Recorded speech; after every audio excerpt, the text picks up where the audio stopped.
Kumusta mga kamoto? Welcome back sa aking channel.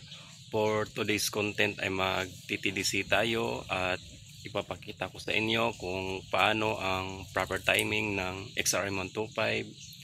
So kung bago ka pa lang dito sa aking channel, kumusta? Ito po si Moto King at tara, simulan na natin.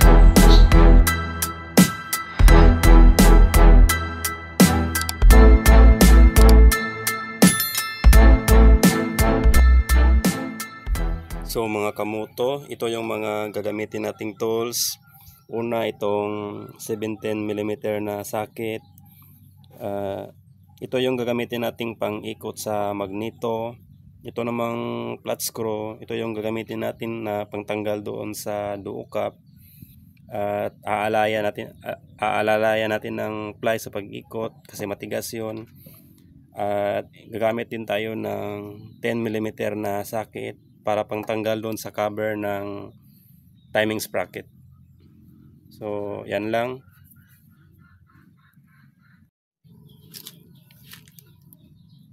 So ito yung tatanggalin natin, itong dalawa. So kung may mas malapad pa kayong gamit na ganito, mas maganda kasi matigas tong ikutin.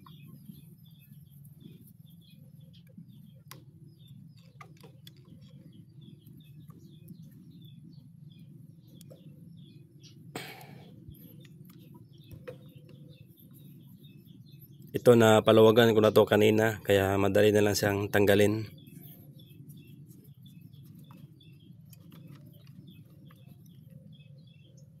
Tapos may o-ring yan, huwag nyong walain kasi pag walang o-ring tatagas yung oil.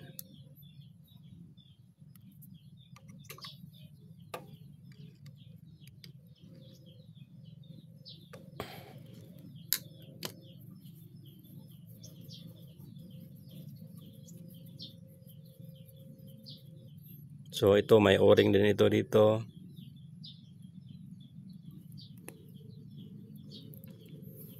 So sa dito na butas, dito natin makikita yung letter T na ibig sabihin ay naka-timing na yung magneto. At dito naman, ito ang gagamitin natin para maikot itong magneto. So bago yan, bubuksan muna natin ito para makita natin yung timing sprocket kung nasa tama pa ba ang kanyang timing. So para matanggal to ay lilipat tayo dito sa kabila kasi nandito yung bolt. Gamit itong 10mm na socket.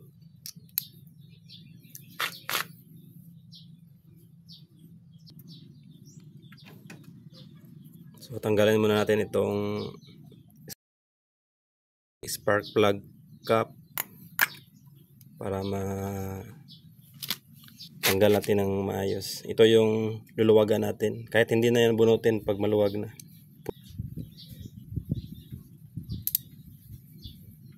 Counterclockwise yung pag-ikot sa pagpaluwag.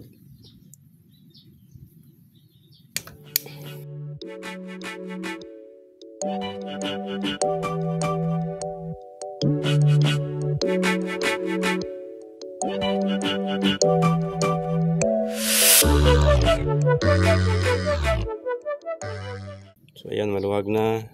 So lipat na naman tayo din sa kabila.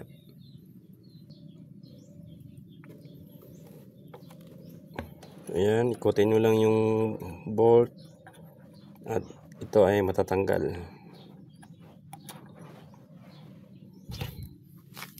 So ayan, ito yung tinatawag natin na timing sprocket. So ang titignan natin dyan, kailangan itong bilog na ito ay nakatutok dito sa mark dito. At dapat nakatutok na rin dito yung letter T. Kapag inikot natin itong magneto, ibig sabihin, pag yan nagtugma, ibig sabihin ay nasa tamang timing pa itong ating makina. So ngayon ay iikutin ko na para makita natin kung nasa tamang timing pa.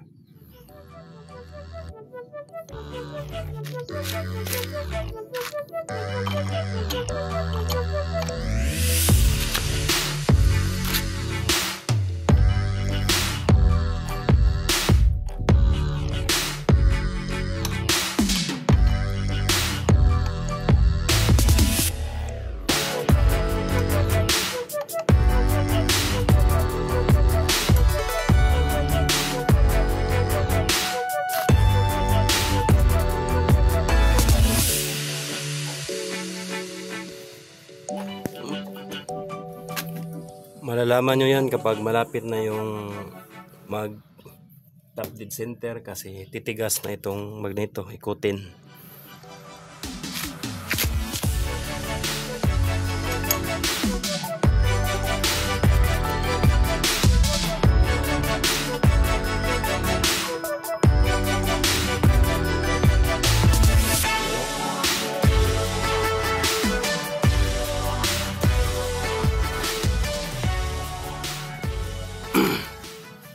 Ito na, naka timing na siya. So ipapakita ko yung letter T na sinasabi ko.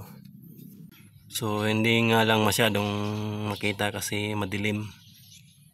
Ayan. Dapat yung line na yan naka align dito sa itong may mark din dito sa crankcase. Kapag ganyan naka align na dyan at saka dito itong dot na ito naka-align din dyan, ibig sabihin ay naka-timing pa ang ating makina.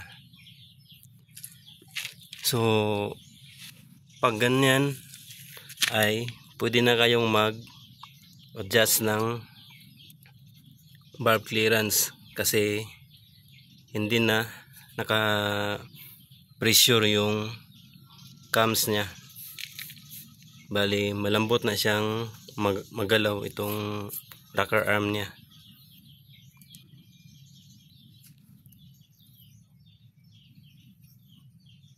So ganyan lang mga kamoto, no, kung paano i-timing ang ating XRM125.